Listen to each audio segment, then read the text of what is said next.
Welcome back to WatchAdvisor on YouTube, where the watches are the stars. But today my star, of course, is Georges Kern. A very warm welcome to our channel, Georges. Thank you very much, Alexander, for the invitation. Georges, it was in 2017 when you quit, I would say a nice opportunity for working. You were appointed co-CEO, etc., with Richemont. And then when you quit the job, Mr. Rupert himself outed a small statement saying, Georges wanted to become an entrepreneur. We wish him far well.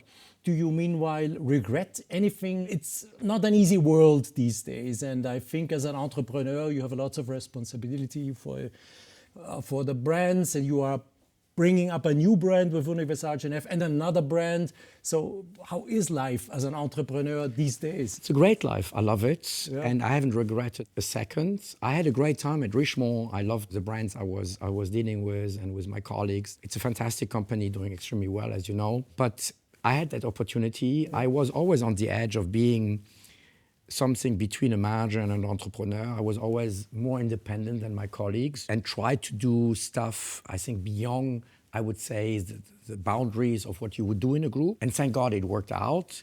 But then when the opportunity occurred to be part of this Breitling saga, and the opportunity for me to invest and to become a co-shareholder, I didn't hesitate a second. And I was extremely lucky with CVC, was that private equity company in Frankfurt, was an amazing team. And I'm very lucky again now with Freddie Gantner and Partners Group, because my brother is also in private equity. He said, you know, George, when you go in private equity, choose your private equity partners. And both companies, both CVC and Partners Group, are long-term oriented. They understand the business. Of course, they are finance people, but they are passionate about what we are doing. They endorse what we are doing. By the way, also the relaunch of Universal, which is not obvious, you know. So bottom line, zero regrets. Great. No regrets what I've done in the past in my life, at Tech Heuer or at Richemont, but no regrets that I left and that I'm doing what I'm doing today. I thought I had to ask you, because these days are really tough. We all know it's not easy. And most likely it won't get so easy quickly again, and we will have to suffer a little bit. But it is, thanks for the answer, anyhow. Don't forget to subscribe and to hit the bell to get our latest notifications. Talking about, let's go alphabetically. Let's start with Breitling. What's happening at Breitling these days? The brand evolved a lot over the last 8 years.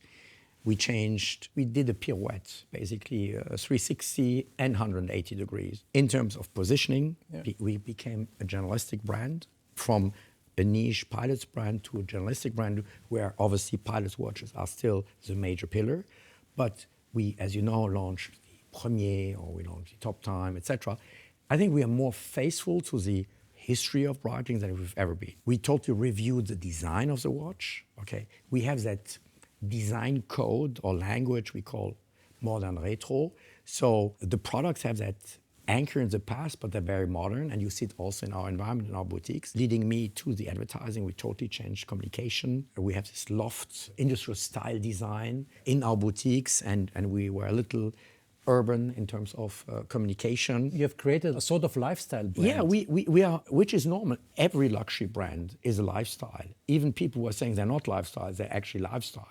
When you look at the top 10 brands from the Morgan Stanley reports, most of them are lifestyle. But we wanted to have a different expression than the very conservative brands. I always say we are the cool and relaxed alternative in our price point towards the other brands, but we remain a watch brand. And that leads to the last point, because we became, over the last 7 years, 100% manufacturer. As you know, we totally now rolled out our B01 in all our chronograph movements. We are rolling out our B31 automatic, and now we're building complications. We just launched 2 days ago more purple calendars on a chronograph, not on an automatic, on a chronograph, okay, where we are, I think, more or less one of the only brands in the market. I think so, yeah. So both in terms of manufacturing, in terms of product design, in terms of offering, in terms of communication, I think the brand evolved a lot, and now we are going to the next level. We talk about iconization. We'll concentrate now much more on the Chronomat, which we are relaunching now also in 1 or 2 months. The Navitimer, obviously, which is doing extremely well, and the Super Ocean Heritage. These are our 3 iconic lines. We will dramatically focus on them. We will have our professional line, and we'll have our, I would say, heritage pieces, which always be there for the storytelling and for the collectors. And then we're playing on a bigger field with the NFL and with the sponsoring of Aston Martin. You know, our biggest market is the US. We're growing strong double digits, and Aston Martin has been also fantastic. Their performance in Formula One is not that Could great. be better.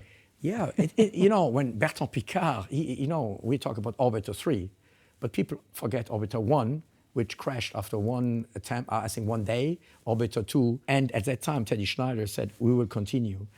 And if it's Orbiter 3, I would say that Aston Martin will be world champion in 3 years, if I take the 3 periods. I would say pretty optimistic, but But anyway, everything can happen. So But you know, Aston Martin, first of all, in my opinion, there are 3 Formula One teams which are really relevant. It's in terms of image, transfer, and emotion. It's Ferrari, Mercedes, and Aston Martin, independently of the fact that I think they make the nicest design. Okay, number 1. Number 2, we have a history with them. Okay, in the first James Bond, Thunderball, Sean Connery, the first Q watch, yeah, it was a Breitling. was the top time. Yeah. You know, the Geiger counter. And this was the watch. And this was the first Q watch developed by Q for James Bond. And we have the rights on the cars. So you will see, let's say, a DB5 watch soon. So that's one pillar. We have, obviously, the Formula One pieces, which are doing extremely well. The titanium, which we just launched. And we have then the cars, the Lagonda cars, and there will be very cool product coming out next year. So the brand is amazing, the storytelling is amazing, there's authenticity in terms of relationships, so we're very happy about that. You're slightly occupying various fields. You have the air, you have the land, and you have the sea. Absolutely. And then you're playing your games, and that's... Exactly. And the development of Breitling, lots of people out there said, oh, wait, what he's doing is... You know the critics. But at the end of the day, Breitling has become a brand that is seen as interesting because you really can choose in between specific technical watches, extremely reliable watches if you need them in terms of diving or something, and you have a lifestyle, really watches you say, okay, it's a cool product, I want it, it's accessible, it looks good, you have choices with straps, you can do a lot, and this is what a brand needs. Yeah, but it's, I mean, it's a good point. I've been criticized when I was at IWC. I mean, it's part of, but I'm doing this in 30 years, so it's fine. I always tell my team, we just need to win the game. And then there's no discussion of the tactics, right? When you win. Oh, yeah, that's a good choice to win. But anyway, it's a good point because there will be huge development next year also on the professional pieces. There will be great innovations, very much responding to these people who talk about the past, right? Who would like to see more initiatives, and they will come next year.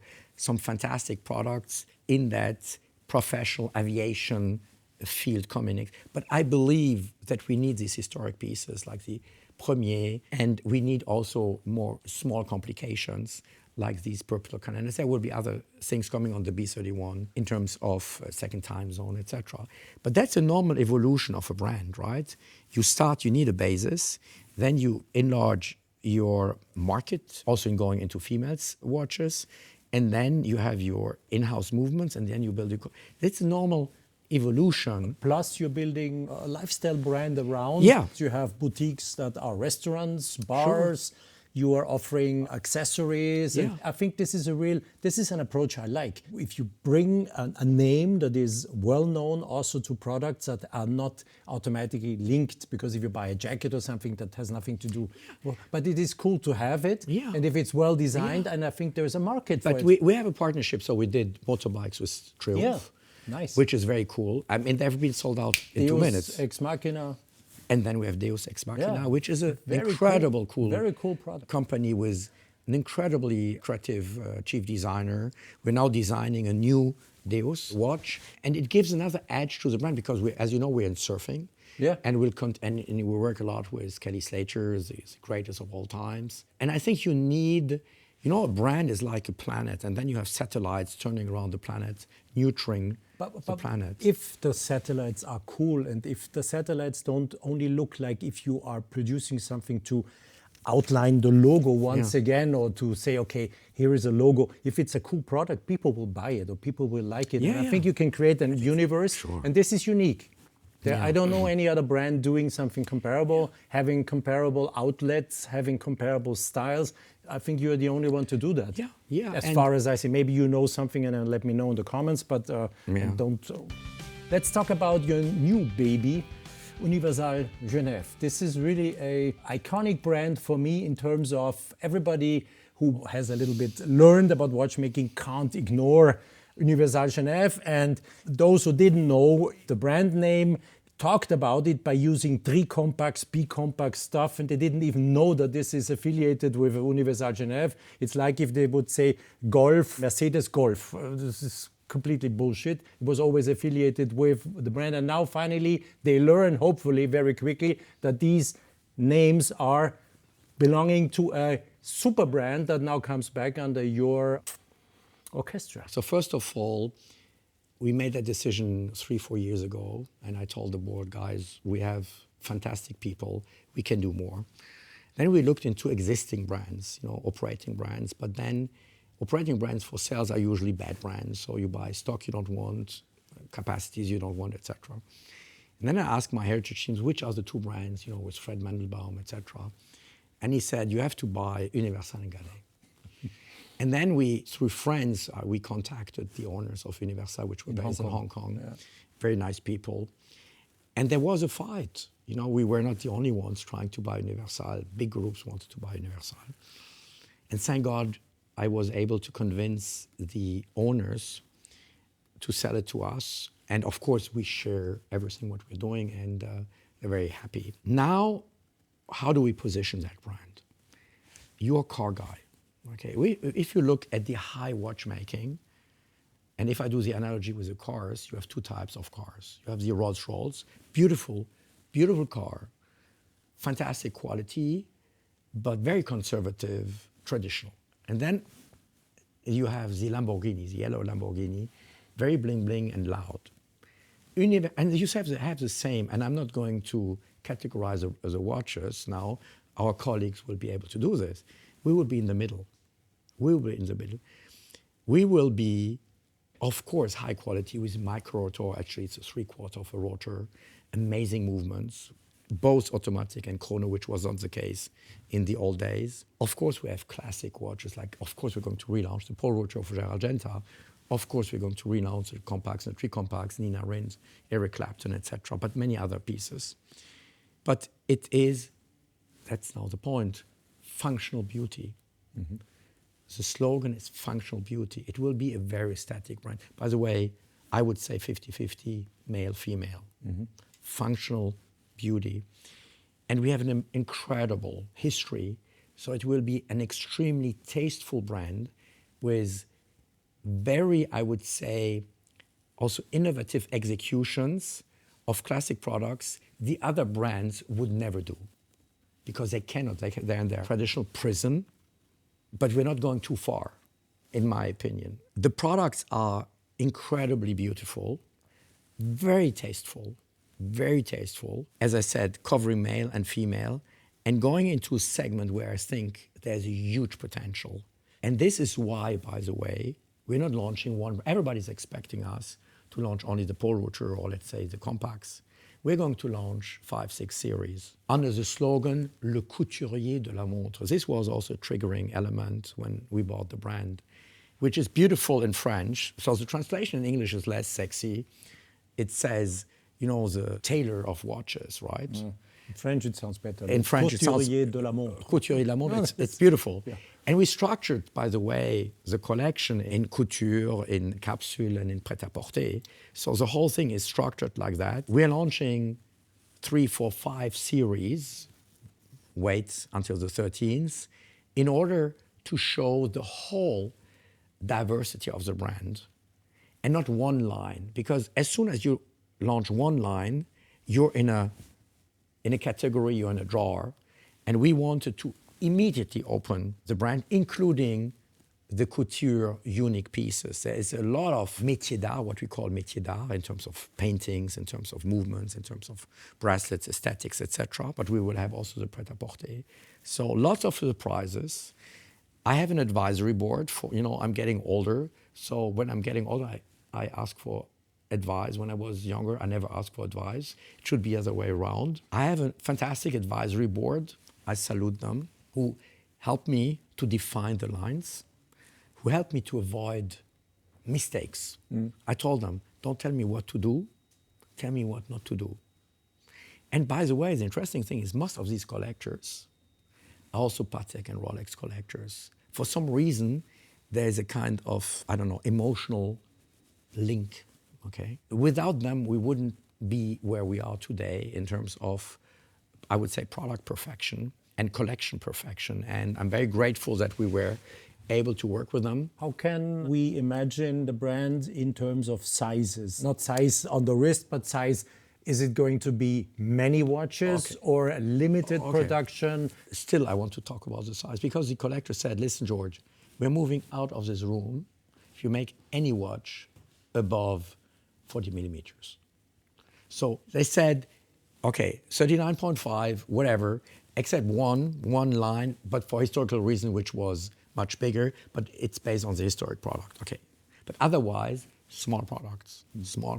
And by the way, round products, or what we call montre de forme, which are coming back very strongly, and we have the cabriolet. I mean, we had this type of products. Okay. Then in terms of size of the brand, of course, we will not be a niche brand. We don't want to be a niche brand. The products are, in a way, commercial as a Porsche Targa is commercial, and that price point. It's not commercial in the price of a Golf you mentioned earlier. It's commercial in a price point of a Porsche Targa, for instance. So it has an edge, but it's not conceived of being a niche brand for 1,000 or 2,000 pieces. At the beginning, of course, because LTM is producing our automatic, Les Manufactures du Temps, with the Fleurier, former colleagues, and we produce the Chrono. And we don't have the capacities, right? So it will take time. It will evolve. But unlike Gallet, which will be totally a sister brand, with Silita movements, which we produce totally in-house, distribution like ours, etc., Universal will be totally separated. They will be based in Geneva, Rue du Rhône. We have a building there. There will be our boutique, head office, etc., with a totally separated team, so totally different brand. It's, of course, part of the house of brand. At the end of the day, I'm the boss. But different team, totally independent. Gallet, it's totally integrated in Breitling. Totally integrated in Breitling. This is the third. The third one, which we are going to launch end of August, beginning of September. A little bit of a teaser with Gallet. Is this then the end of your entrepreneurship with the three brands, or do you envision even to go further in terms of fashion or I don't know. No. Or accessories? No. I mean, you don't know what will come. I mean, there are I would say segments which are close to the watch industry, which would be interesting. But we have a lot of work now, of course, in the next 2 to 3 years to really establish these new brands under this umbrella of House of Brands. And I'm looking forward to it. It's very exciting. I mean, you've seen the product, they're amazing. And we showed it, obviously, to all the retailers. So everybody has seen it, and they love it. And I think with Universal, we really add value to the market. I told you about the two segments. We will really add value. And you help to bring back a name. Yeah. For connoisseurs, it was always a big name. Yeah. And for the less connoisseurs, it was bicompax and tricompax being misused on other watches. Yeah. Sorry, guys. And we worked with Nina Rindt, who will be at the event on the 13th. Okay. And she told us all the stories. And it's a very cultural brand, by the way. In a way, it's French, we have Jean Cocteau, we have Jean Marais, it's a very cultural brand. We have fantastic quotes. Janine Lanvin, amazing quotes, which we're going to show to you. The history was crazy at the time. Yeah. Crazy. It was huge. Universal was a very big, established brand, and I think we will be faithful. But of course, the difficulty was, the brand was basically sleeping for 50 years. So we had to think about what would have happened over the last 50 years. They would have continued. So, for instance, the Paul Rocher was for me the biggest challenge. How would Gerald Genta's design evolved And where would it be today? Because we had to, like the 9/11, evolved every 5 years, and the 9/11 was the 1970s, is different from today. It got a lot fatter. If you compare the two cars, if you take the first 9/11, but it's the same thing. So where would be the Paul Rocher today? Yeah. And that was our decision. Don't grow it like this. We had many. That was the most difficult. The Compax was the easiest because it's a perfect product. For me, it was the easiest product. But then there are many other products you will see, the Dioramic, the Disco Volante, the Cabriolet. I mean, there are many products which we decided to relaunch with the advisory board, which are there, which are relevant for the watch market. You need some relevance in the watch market and differentiation. So the brand will be very different and courageous. You will see some stuff, again, you would never at that price point see at other brands.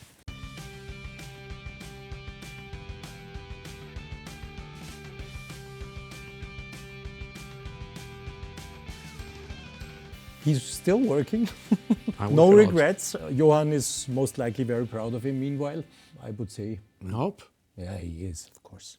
I think he would have liked you to stay, maybe. But you did the right choice, and there are only a few people. If someone would have asked me in 2017 who can do this, I would have named you and a few others. There are not so many around that have this energy, this vision, and can bring together everything, financing, everything. It needs a Georges Kern, yeah. Yeah, well, thank you. Here he is. Thank you. On our channel. Alexander. Georges Kern with us on WatchAdvisor on YouTube. Your comments are very welcome, of course, and we will keep an eye on you. Thank you. Thank you very much. And thank you. Yes, as I said, lots of comments, please, and follow us, what we are going to bring on your screens in the future. Bye, guys. Bye-bye.